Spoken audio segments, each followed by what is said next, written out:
The coffee didn't just spill. It announced itself, rich, dark, and self-important, like a VP with a fresh haircut and a fresh scapegoat. It skated across the glass conference table in a perfect sheet, clipped the edge of my quarterly report, and took a right turn across my keyboard as if caffeine had learned to follow org charts. A white ceramic mug, company logo, hairline crack through the handle, rolled to a stop against my wrist. It looked embarrassed, which was considerate, because no one else in the room bothered to be. 20 people froze. The ones who liked me swallowed hard. The ones who didn't pretended to be fascinated by their laptops. In that instant, you could chart the entire psychology of the team by neck angles alone. Heads down, preserve employment. Eyes sideways, assess risk. Eyes on me, wait for the woman to apologize for physics. $400,000, Kevin said, just in case the coffee had missed something. That's what your campaign vaporized. He didn't shout. He projected, the way you learn in MBA programs and minor cults. It's a tone calibrated to be loud enough for the room and just shy of what HR could categorize as hostile.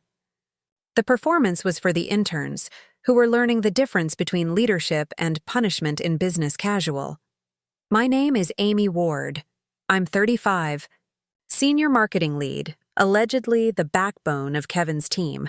His word 2 Fridays ago, right after he presented my deck to the CEO with his name on it. Today, I was the soft target standing between an expensive mistake and the mirror. You should probably go back to being someone's assistant, Kevin added, as if career advice were the garnish on humiliation. That's generous, I said, mostly to the mug. Across the table, Jess, 29, allergic to politics, did a small shake of the head that meant not here, not now. She was right. This wasn't where you spoke. This was where you observed the choreography of corporate decency. A spill, a verdict, a silence. The room smelled like burned espresso and budget reallocation. I didn't pick up the mug. I did what women who intend to keep their jobs do. Dabbed gently at my laptop with the hem of a napkin and kept my face calm enough to be called professional later. Calm is useful. Calm lets people underestimate you at scale. Moving on, Kevin said brightly, as if we'd finished a team-building exercise. He clicked the next slide. The quarterly chart appeared, downward, red, and convenient. We moved on. I didn't. By the time the meeting ended, I had memorized the data points he'd used to anchor his blaming. Conversion rate. Cost per acquisition, unaided awareness, every one of them a shape I'd seen before. Bent into something that looked like my fault, people filed out. A couple of men clapped me on the shoulder, the way you congratulate a teammate after a losing game you coached badly. Someone handed me a tissue, which was sweet and insulting. Kevin lingered by the door like a benevolent monarch and said to no one in particular, "We'll learn from this," which is corporate for, "Please forget who did what." I stayed long enough to watch the last drop of coffee slide down the inside of the mug and catch on the crack. Then I took the mug, because if a symbol is going to haunt you, it might as well be punctual. Back at my desk, I opened the analytics dashboard and rolled back 2 weeks. My campaign hadn't vaporized $400,000. It had been starved 40% of its ad spend to finance a Vegas leadership visibility event, where Kevin had recorded 2 panel clips, 3 selfies with a B-list VC, and 1 reel in front of a neon sign that said, "Hustle." I like numbers. Numbers have manners. They don't stab you and then ask you to clap. A file sat in the budget folder like a confession that couldn't spell its own name. Final V2XLSX. I clicked. The metadata sang, last edited, KD oil timestamp, 11:14 p.m., 2 weeks before launch. Change, display and search allocations cut 40%. Line item added, Vegas leadership offsite, experiential. I saved a copy. I saved screenshots. I put both on a USB shaped like a modest silver rectangle and dropped it in my bag beside the mug. 2 objects, 1 cracked, 1 sharp. I was leaving the building with both of them. I wasn't leaving the job. Not yet. At 7:10, when the office had the stillness of a polite lie, I walked past the conference room. The janitor was mopping. He nodded at me with the kind of sympathy people reserve for weather incidents. Rough day? Not rough, I said. Revealing. At home, I washed my blouse. Coffee bled out in caramel swirls that would look beautiful if they hadn't started on me. I set the mug on the counter and stared at the crack in the handle. It forked into a neat river delta. I thought about vessels, about pressure, about how some things break and remain broken and some things learn to hold differently. By 2:47 a.m., I'd made my decision. No speeches, no rage. No performative HR pilgrimage that would end in a file marked managed. Was going to build something Kevin couldn't. Reorganize. I placed the USB next to the mug on the nightstand like two witnesses agreeing to keep quiet until I asked them to speak. Then I turned off the light and slept like someone who had finally stopped trying to be reasonable about unreasonable people. Morning came with Slack and calendar invites and a team meeting titled Q3, Post-Mortem, which was cute. Corpses don't post-mortem themselves. People with edits do. I sat down at my desk, aligned my keyboard, took one breath, and became the person who keeps receipts. The thermostat said 72. My skin said January in Chicago. Offices have a way of being cold where it counts. Jess rolled her chair to the edge of my desk and parked there like an ally pretending to ask for a charger. You okay? I'm precise, I said. That's my current setting. You saw the activity log? She whispered. He was deleting old budget files last night. At midnight, I said, and tapped my bag where the USB sat between a pen and the mug. The trio felt like a tiny army. My inbox coughed up a calendar invite from Kevin. Q3 postmortem, lessons and learnings. He'd even included a thumbs-up emoji, which is courage in pictographic form. Do you want me in the room? Jess asked. I want you employed, I said. But yes, Slack pinged Jess, 8:19 a.m. He's deleting the old budget docs. Screenshot everything. Me, 8:20 a.m. Already done. Jess, 8:21 a.m.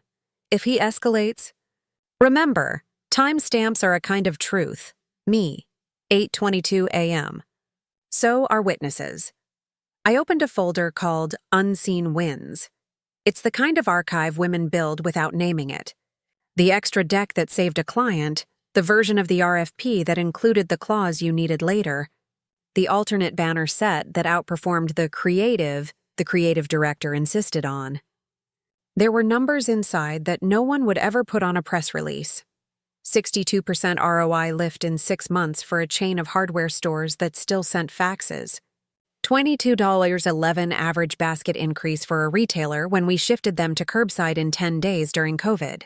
A 19% bump in appointments for a health system after we rewired their booking flow.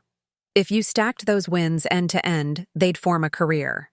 If you put them on a slide without a man to narrate them, they'd be called back office support. At noon, I stood in front of the same room, on the same glass table, with the same microfilm of coffee stain rubbed into the grain. This time I had paper. People behave better around paper. It looks like a record even before it is one. Our Q3 campaign underperformed, I began. No tremor, calm like a floor. There are 3 drivers. 1 is mine. 2 are not. In a corner of my eye, Kevin smiled, magnanimous, like a judge who hears a defendant plead guilty to existing. Go ahead, Amy. Driver 1. Creative testing cadence slowed by 36% due to vendor delays. My call. It cost approximately 9% of expected conversion lift. I marked the number with my pen. Driver 2. Ad spend reduced by 40% 2 weeks before launch. Driver 3. Reallocation to a Vegas event that produced no measurable leads and increased blended CAC by 28%. A couple of people sat up. The way you do when you realize a quiet person remembered everything. I flipped to the chart. The projection here shows a conservative 32% lift had we maintained the original plan and eliminated the event. Kevin tapped his pen. Hindsight is timestamps, I said. I slid the printout across the table and let the gray text at the bottom do the work. Last edited, Katie Oil, 11:14 p.m. It wasn't a gotcha. It was Gravity, the CEO, silver hair, silver watch, silver patience, nodded. Can we stabilize Q4? Yes, I didn't smile. We'll need vendor concessions and discipline. Good, Kevin said quickly, recentering himself like a cat that had tripped. Let's keep internal misalignments internal. I don't misalign, I said. I document. He chose not to hear me. He often made that choice.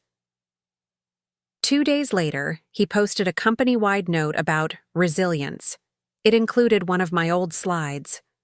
He had cropped out the footer with my initials, which is how you know a person knows what he's doing. That afternoon, I went to a coffee shop with a window and renamed a file on my laptop, Cracked Mug Media, to AUKEX. I wasn't quitting. I was practicing, my mother called while I was choosing fonts. How's your boss? She asked, which is immigrant for are you safe? He's committed to visibility, I said. She sighed the sigh of a woman who raised a daughter with a library card and a good memory. Don't shout, Amy. I'm not shouting, I said. I'm building. I drafted a 1-page site, serif logo, 2 sentences that told the truth without pleading, a contact form that asked nothing rude. I didn't publish it. I just put a name on what I was already doing.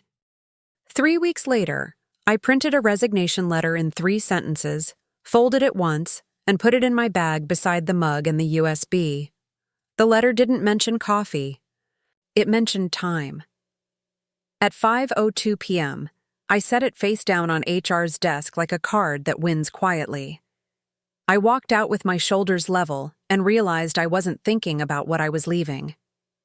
I was thinking about who I would no longer have to be to survive it. Consulting looks glamorous on LinkedIn and like spreadsheets in real life. I prefer the real life. It's less sticky. Ferndale Health called first. Ellen, VP of Marketing, spine like a yardstick, had liked the way I told the truth during the pandemic when everyone else told stories about unprecedented times, as if copy were a cure. She wanted me in front of her board the following Thursday. Bring data, she said. Not fireworks. Those are the only shoes I own, I said. I rented a 4-desk office with 1 large window and a dangerous amount of optimism. I placed the mug on a small shelf and didn't call it decor. I called it a boundary. Jess joined me on day 3. Freelance? She asked, as if we were cheating on someone. Employee, I said. Full benefits. No late emails. Credit in writing, she looked at the mug. House rules? We don't throw cups, I said. We raise mugs. Ellen's boardroom was a glass box with expensive chairs and better acoustics than the truth usually gets. I plugged in my laptop and let charts do what I cannot. Exist without apology. I didn't mention Kevin. I didn't need the drama. And I had the receipts. This is what happens, I said. When visibility becomes vanity, a 40% cut to working spend, and a 28% increase in CAC. If we want growth, we have to stop setting money on fire in Vegas. A board member smiled, small, involuntary. Ellen sat back and folded her arms the way you do when someone else finally says the line you've had in your head for a year. You're hired, she said afterward. 3 months, retainer. Performance bonus if you move 3 numbers. Authority to say no. Authority to say no is the only perk that matters. We signed the contract in 12 minutes. It was the cleanest document I'd touched in 5 years. I sent the invoice. Then I sent Jess a Slack. We're official. 2 more clients arrived the way the second and third birds arrive after you put seed out. Slowly, then all at once. A retail chain and a logistics startup. Combined, $60,000 for the quarter. I chose chairs. I chose coffee that didn't taste like burned meetings. I chose a plant that would not die if someone forgot it for a weekend. I did not choose to think about Kevin. That was a relief I could measure. Then, on day 92, the number is not poetic. It's logged. Ellen forwarded me an email. Subject, next year's marketing. Proposal from Kevin Doyle, attached, cross-channel growth system, Kellington & Co. Thought you'd want to see who's pitching us, she wrote. The deck looked familiar. Same bones, different suit. Slide 2 lifted a paragraph wholesale from my Q2 framework. Slide 6 used my model structure. The numbers were wrong, and the confidence was not. Ellen scheduled a pitch review. "You'll be in the room," she said. "You don't have to speak unless the math lies." In the room, Kevin offered his hand like we had both forgotten how coffee behaves in gravity. "Amy," he said. "Good to see you." "I consult for Ferndale now," I said. "Numbers first." "Ego nowhere," he laughed. "Everyone laughs when you write your own job description," he began. The deck moved at the speed of jargon. Omnichannel cadence. Full funnel activation. Brand heat. The metrics were rounded like promises. Ellen stopped him on slide 5. "Kevin, what's your baseline for these percentages?" He blinked. "Baseline?" "Because your projections don't align with the model our consultant is using," I said. I clicked my remote. The corner watermark appeared. Cracked mug media. Quiet, unambiguous. The air did the thing air does when it realizes it has to carry a different story now.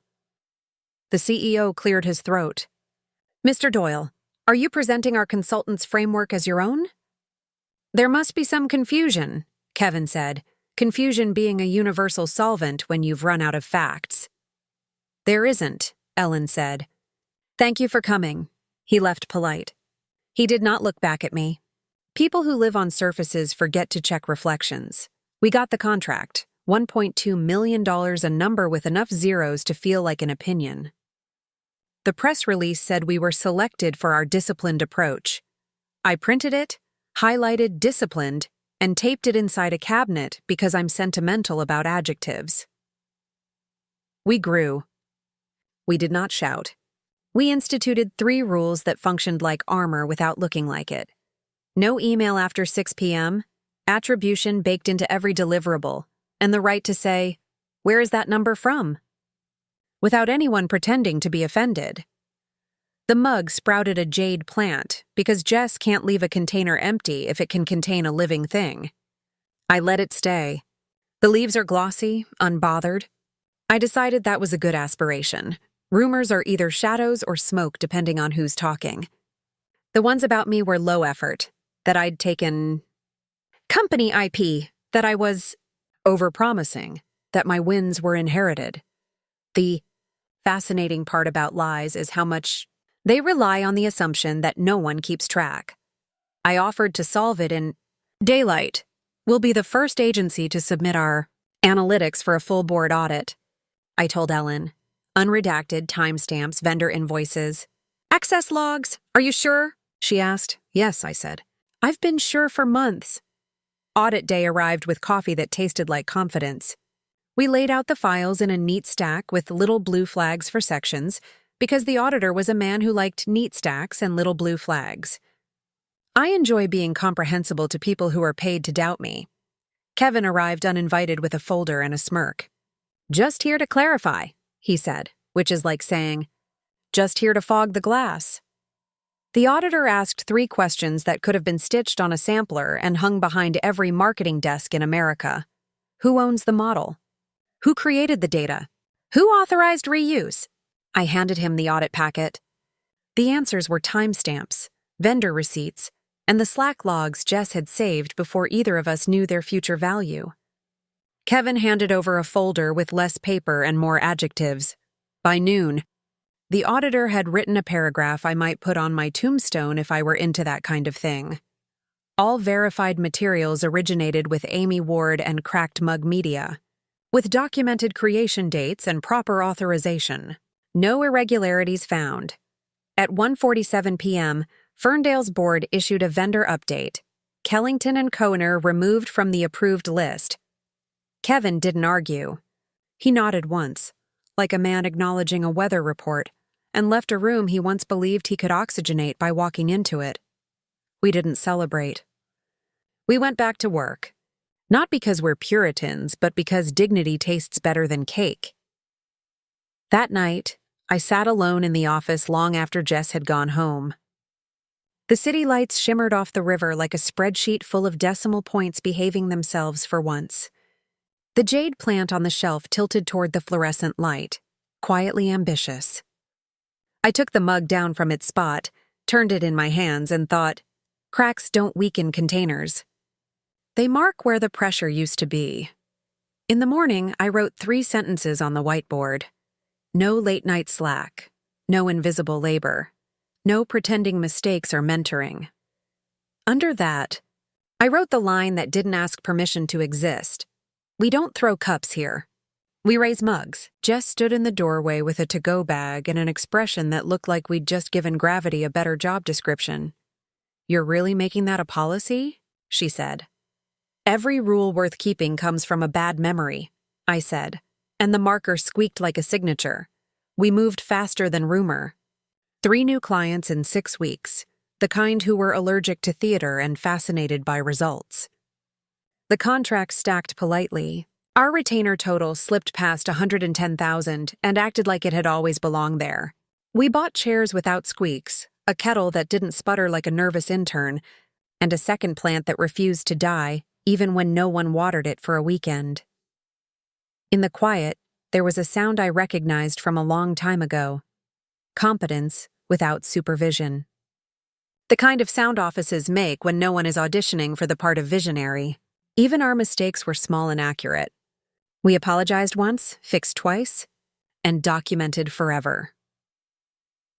The first attempt at orbit from the past arrived in my inbox with the subject line, "Exclusive Partner Access, Kellington and Cobert Marketing Summit."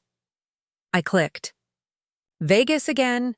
A glossy website promised the future of strategy in a chandeliered ballroom where ideas go to dress up and be complimented to death. The speaker list wore a new watch and an old habit. Panel: Women in Leadership, Overcoming Bias in Marketing. Moderator: Kevin Doyle. I laughed so hard the plant trembled. Ellen called 2 minutes later. "Saw it?" she asked. "I did," I said. Apparently, leadership now comes with stage lighting. "Want to crash his panel?" she said. "I prefer to be invited," I said. "Your closing keynote," she said. "We're sponsoring it. Bring the tone you use when you're right." The ballroom was cold the way expensive guilt is cold. Rows of chairs, a screen the size of a confession, a carpet pattern designed to distract you from doubt. Kevin moved through the room like oxygen with a LinkedIn. When he saw me, he smiled, the way you smile at a neighbor after a mutual fence dispute. "Amy, great to see you," he said. "Likewise," I said. "How's the weather in your moral climate?" He blinked. His face did a small reboot. "Looking forward to your session," he said.